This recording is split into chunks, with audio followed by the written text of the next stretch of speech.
Hey YouTube, this is Gregory Nelson. Welcome to What Did I Just Watch? Episode 6. I can't believe I've made it this far.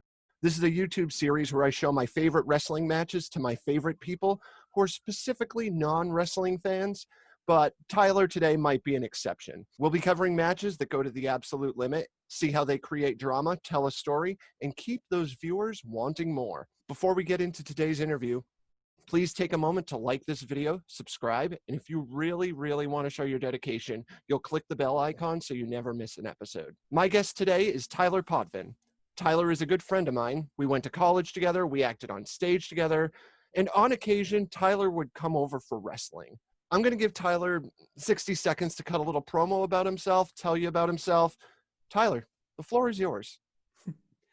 Well, hi, my name's Tyler Potvin. Like Greg said, we've been friends since college, and I've been in and out of the wrestling fandom since I was about 10 years old. And, right now I'm just dealing with COVID and trying to enjoy myself as best I can. So here I am to discuss, hopefully, an interesting match with Greg.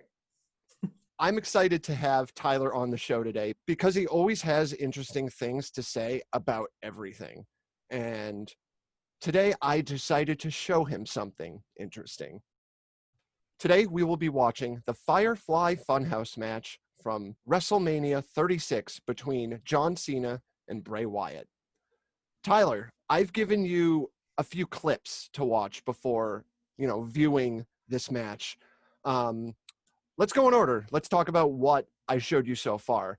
The first clip I showed you was about between John Cena and Kurt Angle from pretty much Cena's debut in WWE.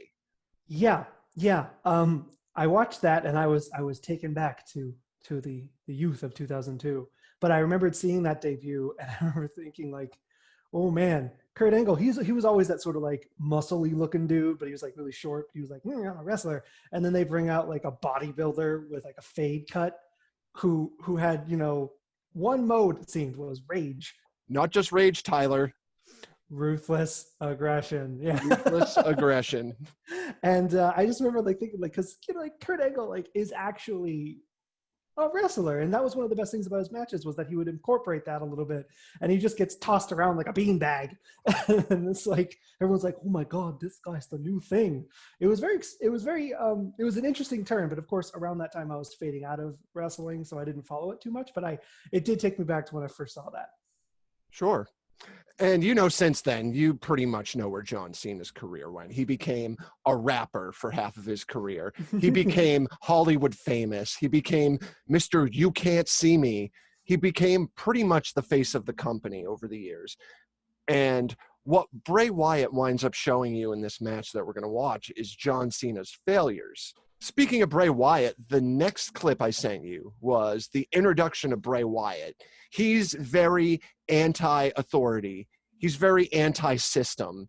When Bray Wyatt appeared, it was around the time that I think True Detective had premiered. And so it kind of reminded me of that sort of macabre New Orleans voodoo thing. And they kind of fused the anti-establishmentness, but they wanted him to be a heel. They wanted that to be a heel staple. So they're like, oh, but we'll make it weird and religious and culty. Yeah. And what I think made that really work was they also made them look like a bunch of hillbillies. And I don't mean that in like a really negative way, but John Cena, he's this clean bodybuilder looking person. All these like jacked dudes that look like they could be in Sports Illustrated. And then they bring Bray Wyatt and the Wyatt family out. And it's like big beards and flannels and they and hats. And I remember when I saw that and I watched it again and I was like, oh my God, this is so in terms of narrative, right? What you're trying to push to make it interesting. I really appreciated how they were so macabre and weird. And I mean, weird, not in the sense of creepy, off-putting, that was there, but just off from the norm that we'd seen for many years in wrestling at that point. I think what you're describing is something similar we've described in previous episodes, is that Bray Wyatt doesn't fit the model of Vince McMahon's WWE champion. 100%. I think that Vince McMahon, whilst being this guy who has built this major company, does have this view of what a wrestler is supposed to look like. And that is not Bray Wyatt. It's not CM Punk. It's not all these people that have this look about them. You're right. And seems over the years, as wrestling has changed, Vince McMahon's view hasn't. Well, I mean, yeah, with Vince McMahon, look at it like Hulk Hogan, big meaty dude. The Rock, big meaty dude. John Cena, big meaty dude. And then during that time, you have all these really interesting technical wrestlers with these really great skills that kind of fall to the wayside in mid-card matches. Not just skilled in-ring technicians, but there's people who also have fantastic characters. Oh, Mike skills out the wazoo that were just like, because they didn't look like, roided up bodybuilders. A big beefy dude, if you will. A big meaty dude. Yeah, exactly. And it was just, it kind of felt, again, and it's not to say that, for example, when John Cena was on the mic, yeah, he had a little bit more charisma than, say, certain other folks. But if you looked at, I mean, again, not to bring it up too much, but my favorite feud was the CM Punk John Cena thing, because there you had this guy who was amazing on the microphone, who could just do anything. He could do nice, he could do evil, he could do smart, he could do funny. And he sat there as this like, okay, I'm CM Punk, I'm gonna get pushed maybe, versus John Cena, who can, kind of be funny, but at the same time, in a very almost jockish, stereotypical way, that it felt more like being a bully than it felt being like an interesting mic person. I'm really glad you said that, because we're going to bring that up after you watch the match. The third clip I showed you is the Firefly Funhouse, which is Bray Wyatt's twisted version of Blue's Clues. So when I started watching it, I was like, what's happening? What is going on? Did they turn him into some weird face and they didn't recognize it? But then I watched it and I was like, oh, this is like really kind of dark and like kind of reminds me of like all those movies and television shows where there's the guy who's got a talking animal that's like telling him to kill somebody, like, and it, like to have that puppet like come up and like mock him for being like, just kind of like, oh, remember John Cena ruined your life? And he like had that sort of like fun but crazy, like he's laughing and having a good time for kids, but also he's clearly like needs help because he's a little like demented. I loved that. I thought it was like a great way to sort of meld, like it feels more like a narrative push for a guy. And then he himself as a performer up there, it was like, it was convincing and interesting and like kind of took me in, because I was like, oh no, what's he going to do? Who's he going to kill? Well, Tyler, we're theater kids, so we sympathize for the people who are really fucked up. I don't know what you're talking about. Need I remind you? But yeah, in this segment, he really gets into how Cena beating him at WrestleMania 30 helped inspire his future direction of the character. And at that time, a lot of people were upset over the fact that Cena didn't put over a young guy like that. I mean, that kind of goes back to the Vince thing, right? Like, you can't, it's almost kind of antithetical to the idea of continuing the company, right? Because I think Cena's pushing 40 these days and Bray Wyatt's only 33. And it's like, I get it. When Cena in 2002 came out, he was in his 20s. He's the new guy.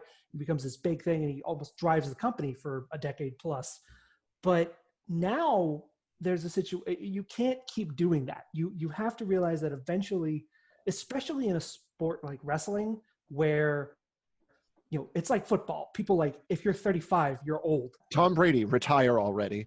Exactly. It's that same thing. It's like, you're not doing something like that is really, the longer you do it, the more like Ric Flair you'll look. So like, you got to like learn that, there's a curve to your career. So like, it's kind of one of those things where Cena, you've had that. So put over somebody, for God's sake. Yeah, I will agree. Triple H is fantastic at putting people over. Like, it is uncanny. He put over Ronda Rousey at WrestleMania. Really? I believe that. But yeah, you're definitely right. John Cena, if you're going to do the part-time thing, you got to come back and put someone over. That's why a lot of people were disappointed in the Rock and Cena feud for 2 years in a row at WrestleMania. How many WrestleManias did they end up doing? They main evented Mania 2 years in a row, 28 and 29. We could argue whether or not people wanted to see that again, but I think that one stellar match is better than 2, 3, 4, 5 meh matches. I think that there have been some amazing clashes, but it's almost follows movie logic, right? The second one's never going to be as good as the first. you have the one good one and you make it explosive and crazy, and you pull out all the stops. I mean, if you want to do, like, again, that's where the best thing about wrestling is the blending of narrative and sport. Like, that is the best. Like, whenever I talk to people about wrestling, because I don't, it's one of those things, like, in the cultural lexicon, that if you bring up, people kind of like roll their eyes a bit because, like, oh, you watch that. It's like, it's a blending of narrative storytelling in a melodramatic fashion. And if you do it really well, it's captivating. It's amazing.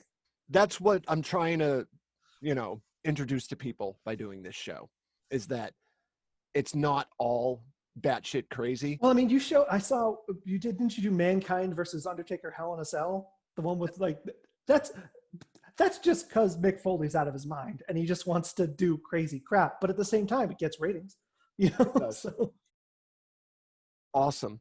Well, I think we're about to get into this match, Tyler. Are you ready? Good. Yes, I am. Awesome. Per usual, if you want the full experience, if we're friends in real life, send me a message on Facebook, send me an email, whatever. I'll let you borrow my sign-in info for the WWE Network. You can watch the match in full quality.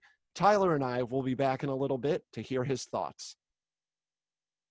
See you in a bit.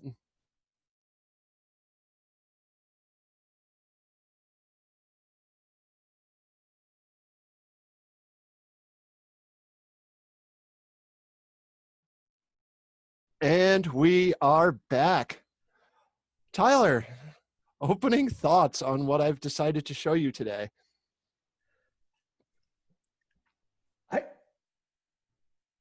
I really want to know when David Lynch started directing WWE. That's what I want to know. I want to know when, wow. So it's kind of funny. I will be clear. I have not seen this until today. And there I am talking to you about narrative storytelling earlier. That was basically just a narrative story. Just from showing you those video packages, like, you called 50% of what this match was going to be, pretty much. I cannot believe that got greenlit. And I don't mean to say that, like, in a negative way. It wasn't bad. It was just, like, there were parts, I know we're going to go through it, but that was such a deconstruction of what the company is in so many ways. I don't know how Vince would see that and go, oh yeah, that's fine, let's do that. That sounds like a good idea. Like, I mean, like, because that was designed for every smart mark in the business. That was designed for every smart mark to go, like, yeah. Oh, it's absolutely brilliant. Like, honestly, you were going into this probably expecting a wrestling match, a test of, the body. But we went into this and we saw a test of the mind. Bray Wyatt just carried it with, like, because, just tearing him down and, attacking the principles of the company and, like, calling him a joke and embarrassing him and kind of pointing out all those things about how, yeah, you are not particularly talented at the wrestling side of it. Even though this match happened and, the company raised its hands of all these flaws they've had over the years, they still continue to run the company in such a way. That should have been like a latchkey. Like, again, doesn't mean they fired John Cena immediately after, but I mean, you have the cojones to just point out all of these flaws with who your wrestlers are and what they're about. And then there was one moment, like, early on, where it felt like it was going to be a very standard promo type thing, like the small room at the beginning, the Funhouse. But then it turned into an almost art house film of just narrative deconstruction, elements of horror, and also, like, psychological, like, grooming as well. Like, he was, like, trying to, like, Bray Wyatt's mystical powers make John Cena realize he's the Ebenezer Scrooge of wrestling. Again, a test of the mind, not the body. And one thing I want to point out in this match, you probably didn't even notice this, that every single time John Cena goes for the slightest bit of offense, he does not make contact with Bray. Bray gets out of the way or he dodges the attack. But then the match winds up transitioning into another level. It felt like a fever dream, and I think that Cena couldn't escape using the only thing he's ever used, which is his brawn. Yep. And anytime he used anything that was like outside of that, Bray would just like crap on it. Like when he said the ruthless aggression thing, he just dodges it. Or when Cena did the rapping, it's like, this is so predictable and baseless that I'm ready for it. So one thing I do want to get into before we start is that this was a cinematic match more than, a live action match. And because of COVID, WWE has resorted to more outside style of wrestling matches to make do for not having a live crowd. And, that's really important to, keep your fans happy and not give them the same thing for what WrestleMania was this year. So it starts with Cena coming in, doing his normal WrestleMania entrance. He's looking out to what would have been the crowd, and he looks to the camera and says, "Welcome to WrestleMania," which instantly glitches into this whole mess of shots of Vince McMahon, shots of Cena, shots of Mean Gene Okerlund, just all interestingly put together, really taking you for just a test drive of what this match brings you. I think it really set the tone pretty well. Like at the start, like it was like, letting everyone know who's watching it, this is going to be whack. So just like, and then sort of introducing the concept that this will be more about the visuals and the story than typical WrestleMania. But also on top of that, it really puts John Cena's character completely off kilter to start.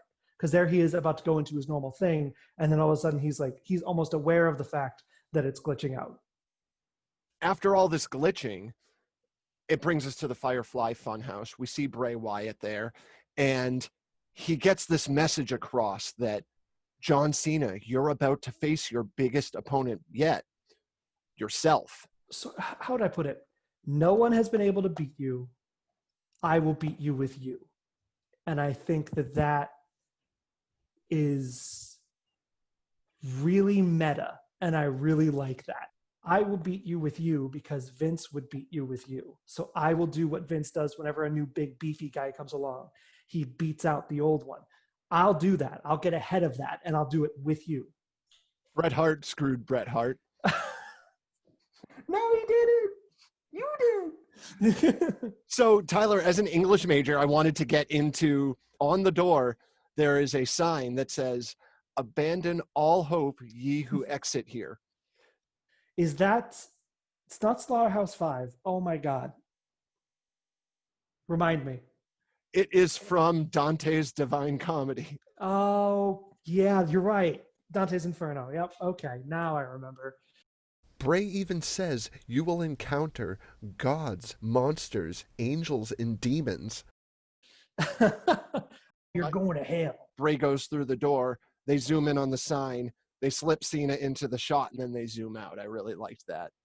Yeah, no, it feels like he just got transported there. Like, hey, boom, Cena, welcome to being off kilter. Cena has a small discussion with Rambling Rabbit, and Rambling Rabbit. That's not the name of the puppet. That's not the name.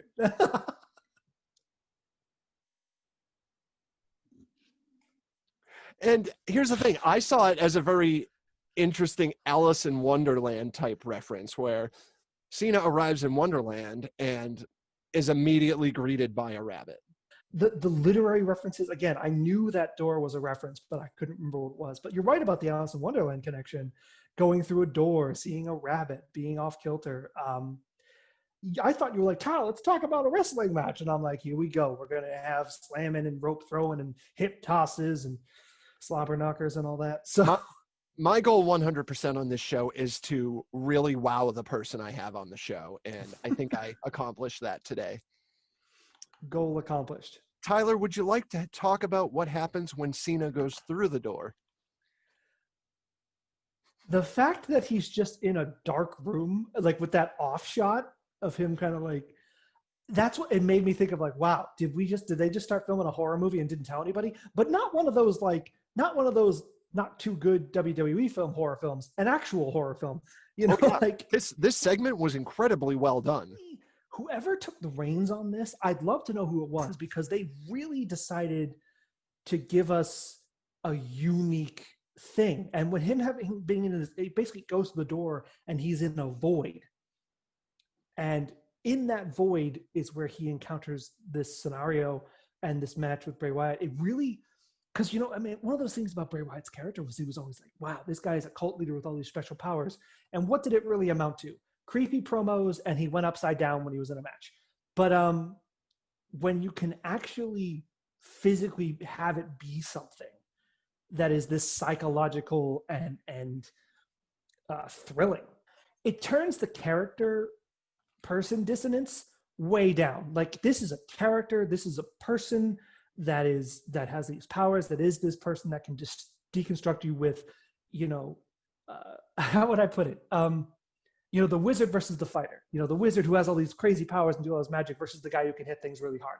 Like, that is really what I was seeing here. Okay. I really like that, analogy. Yeah. So Cena's standing in the dark. He's got this, lighting special on him. And out of nowhere, puppet version of Vince McMahon comes out. The McMahon puppet having devil horns, top tier. If Cena doesn't have what it takes, he is fired. This is where we really start to go into the failures of John Cena's career, because, John Cena wound up being incredibly successful, but a lot of people don't know that very early in his career, he was about to be fired. We have Bray Wyatt cutting a promo very similar to the same promo Kurt Angle cut in 2002. When he comes out in the outfit he was wearing, essentially the same outfit, and you realize, wow, John, you kind of look old.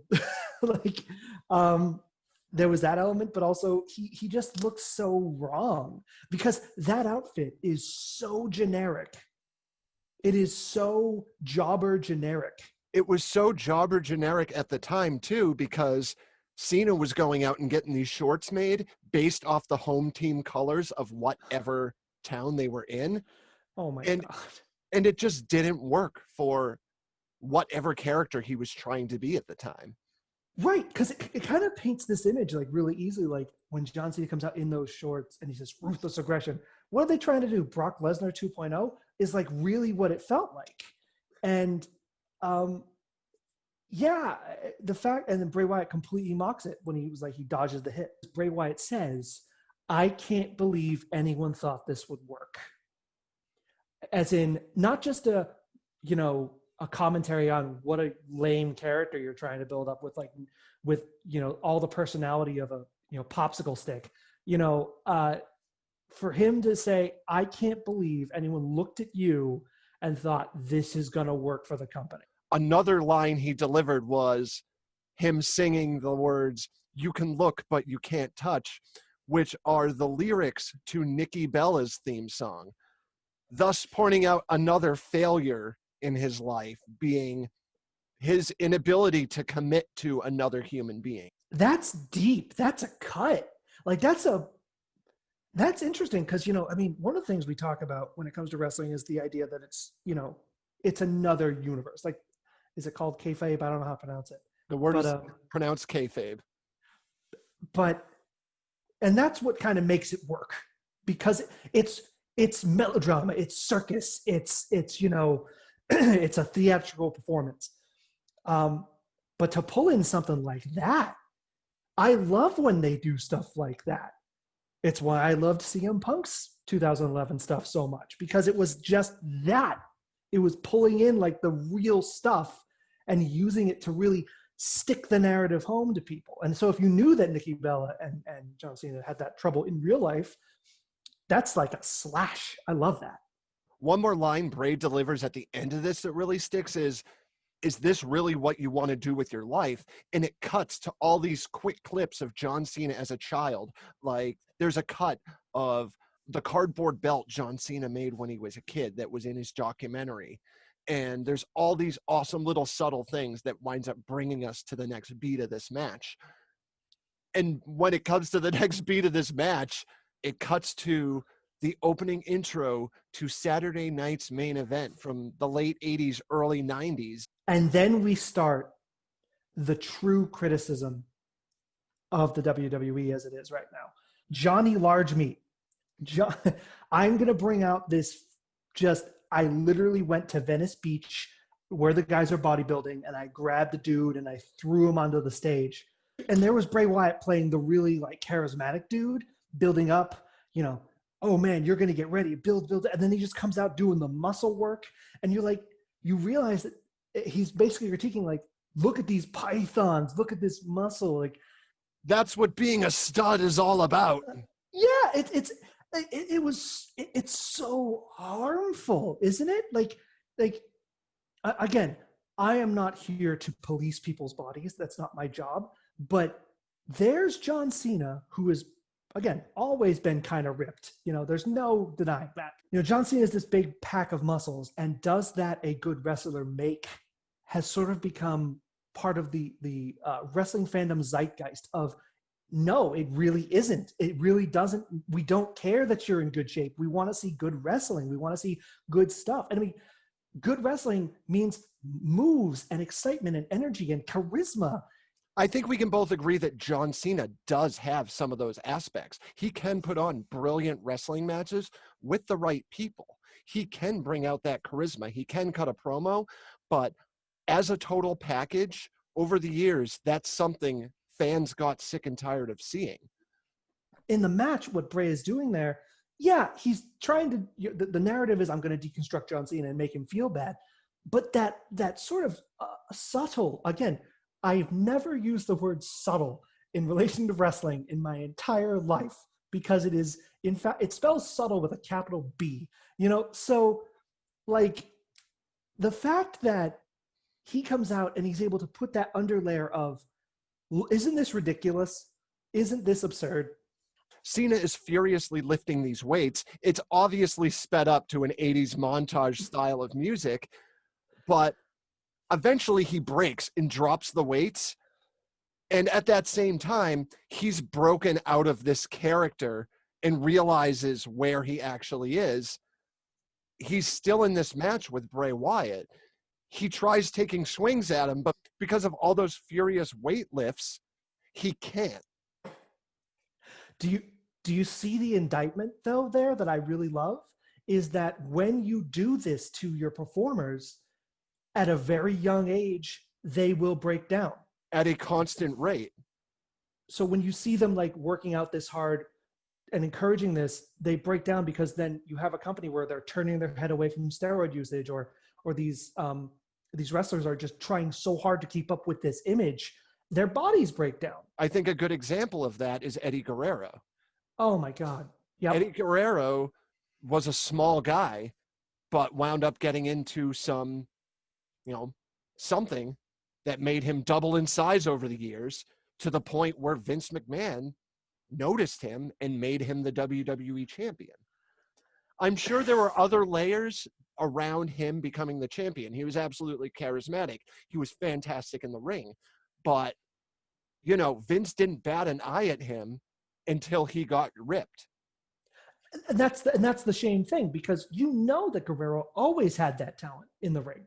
He didn't need to look like he was built like a tank. He had, and especially the style of wrestling he was doing. When you're smaller like that, it's about the speed and the luchadorness. You don't need to be a tank to do that. It's like asking a sumo wrestler to be a marathon runner.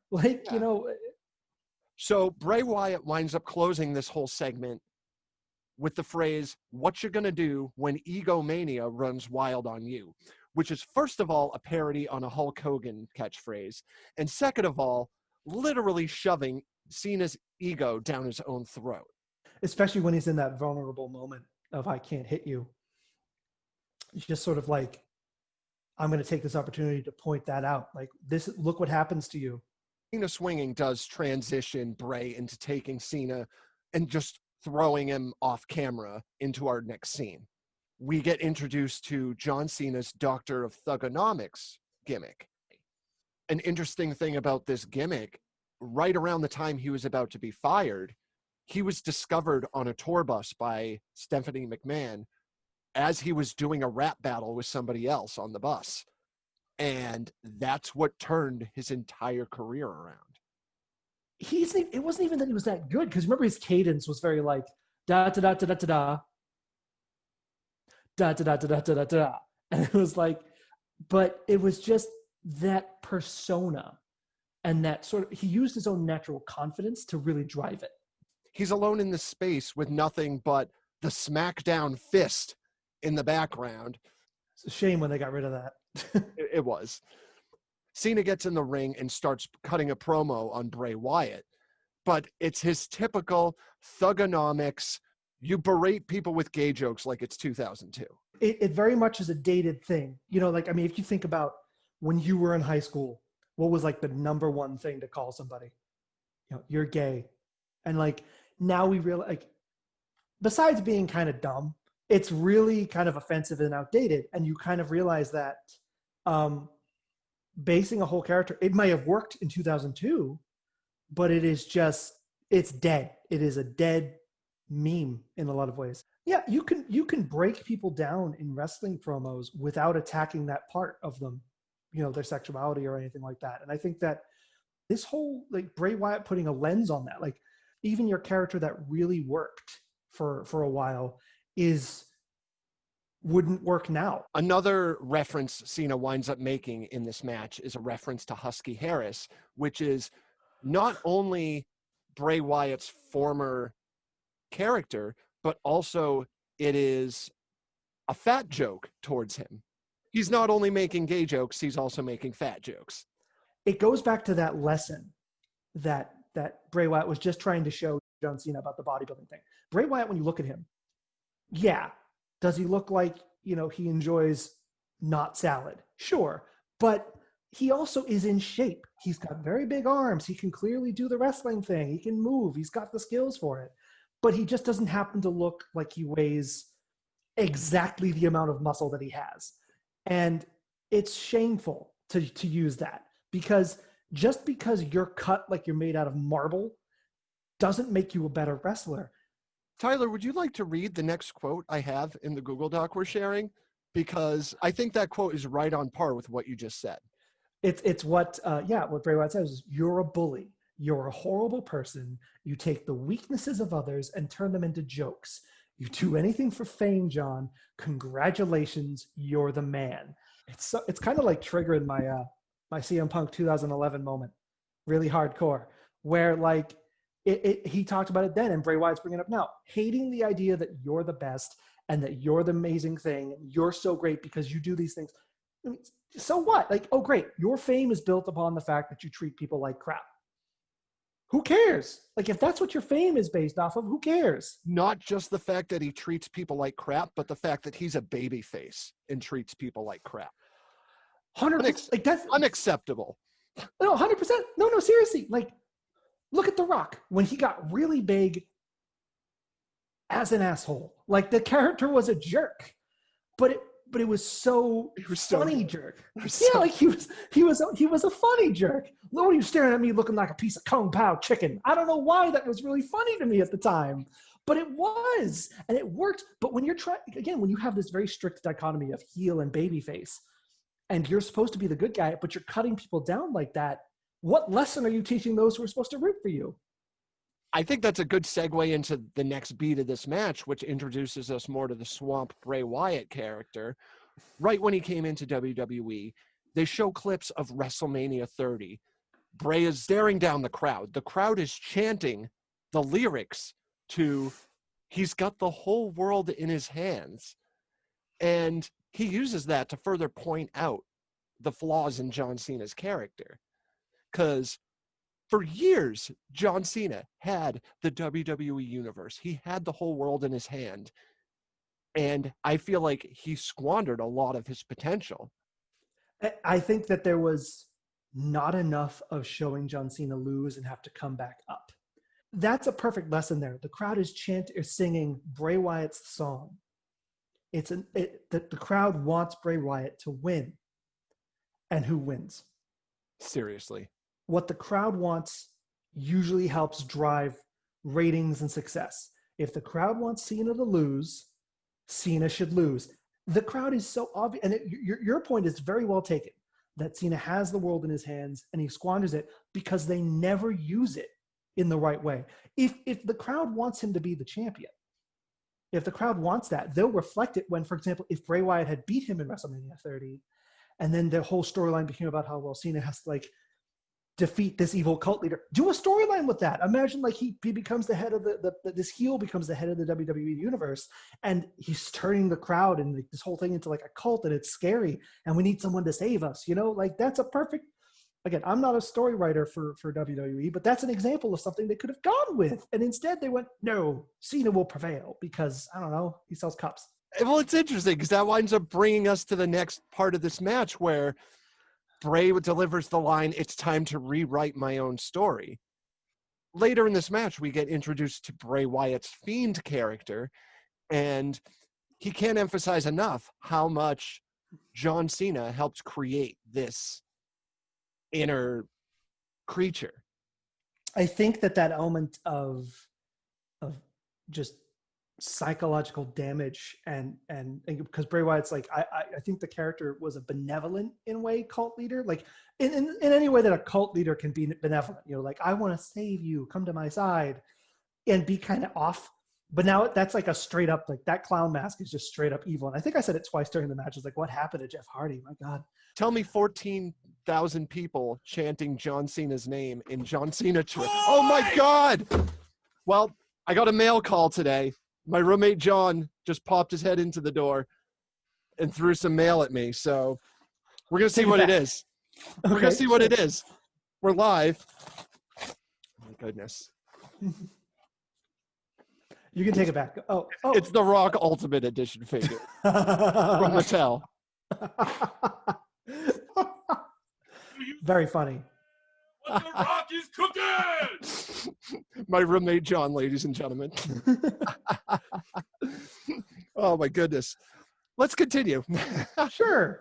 So that brings us to John Cena bringing a chair into the ring, and Bray says, "You're supposed to be a man of the people. Do what you could have done 6 years ago." It's like you said, he's supposed to be a face. Faces don't use chairs. Yeah.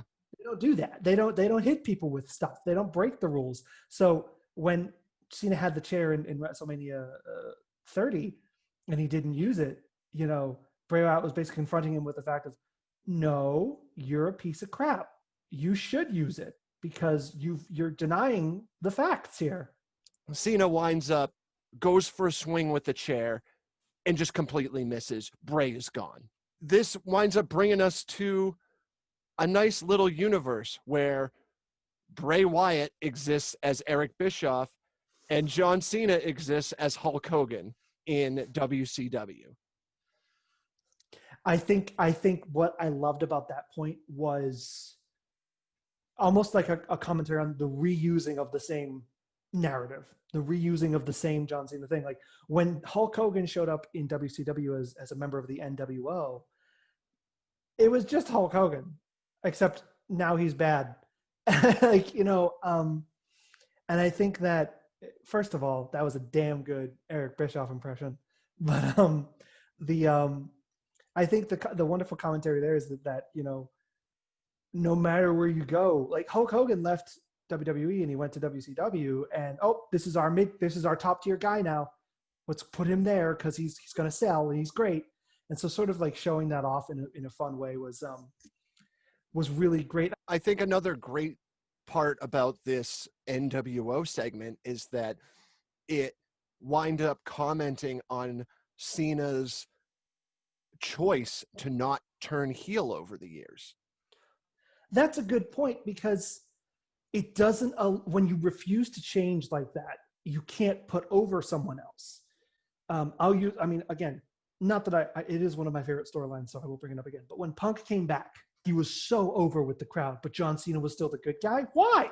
Like, especially like they do that goofy thing where like, oh, the title's up in the air, and then he has to fight Rey Mysterio, who won it, and Rey Mysterio gets, you know, jobbed basically, and then, you know, Cena's such a good guy, he's gonna hug Rey Mysterio and he's gonna show class. No, make him a jerk in that moment.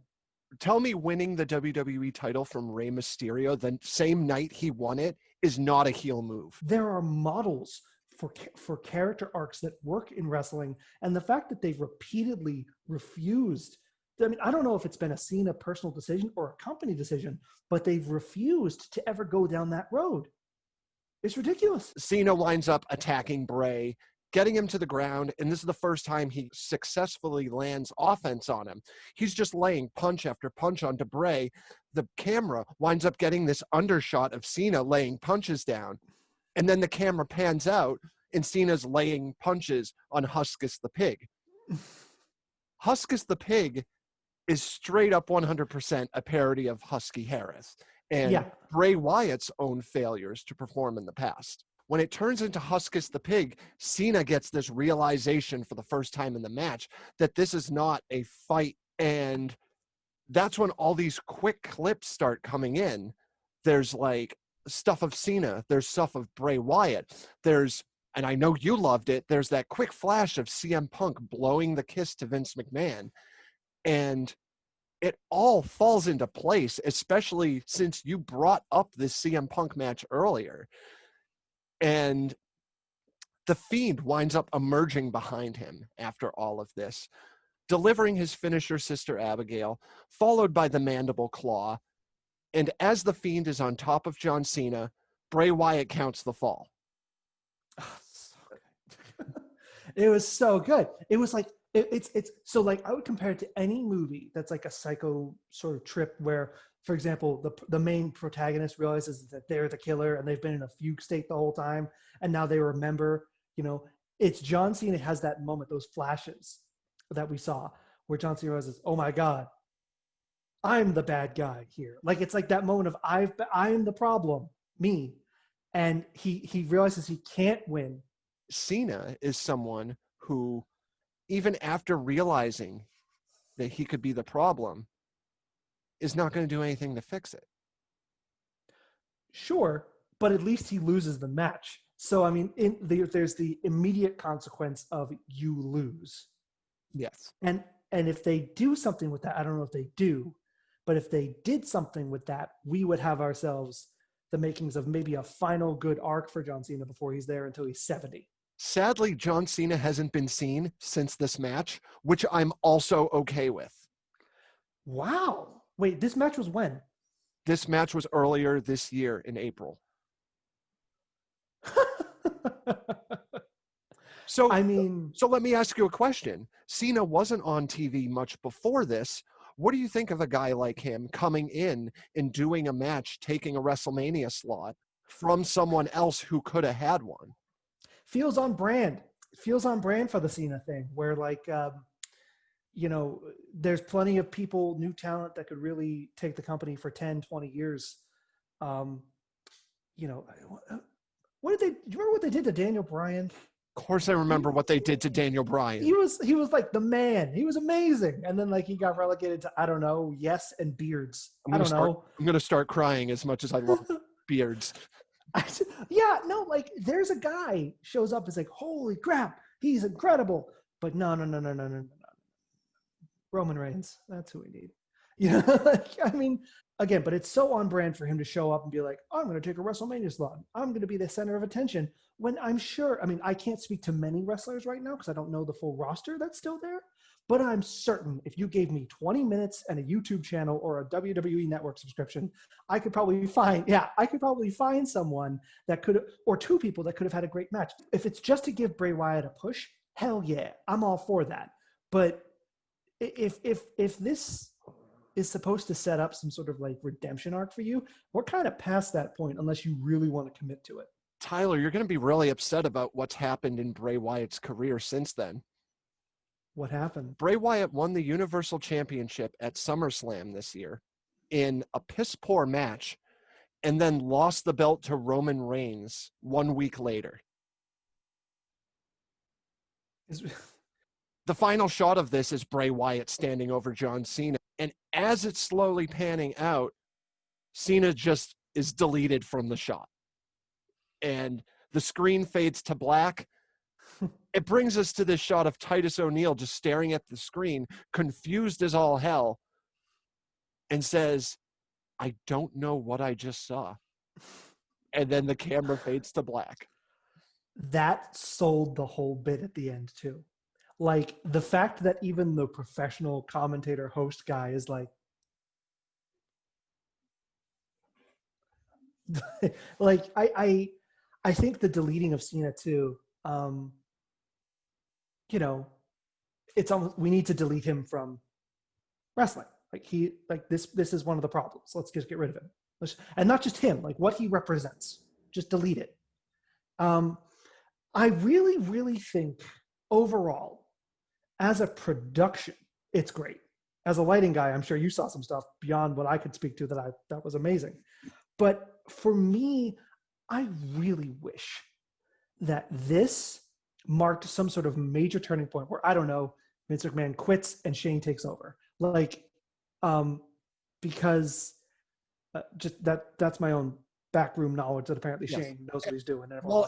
Well, every time you put on a match like this that's going to have this much storyline, you want it to pay off, but sadly, it didn't really pay off. Don't get me wrong, this segment was one of my favorite fucking things in wrestling. I've said in previous episodes of this show that the actual wrestling part of wrestling is the worst thing about it. Everything else is the reason I watch it. Yeah, I mean, I don't disagree with that at all, because I mean, to a layman, to like any person who's like passing by, is like, why are those guys pretending to hit each other? It's like, that's not the point. Here, let me put it to you in my terms. You don't go to a Broadway show and question why everyone's fucking dancing around. Why is everyone in the Old West dancing? We can't do that. You don't go to Hamilton and question why all the characters are black. No, you don't. No. You accept it as the narrative when you go. You do your fucking research and you understand. And Exactly. that really brings me to why I'm glad I chose you for this match, because you've proven throughout this interview, you fucking get it. You understood this match beginning to end, and not as a, I don't know what I just saw point of view. Like, you saw everything and you got it. And that's what makes me so happy about having you watch it today. Yeah, no, again, it's for anyone who understands the business and how it could literally be one of the most successful pieces of entertainment that America produces, if it was allowed to be that. You know, because think about how many things are made in America, really. Like, this is like us. We do entertainment.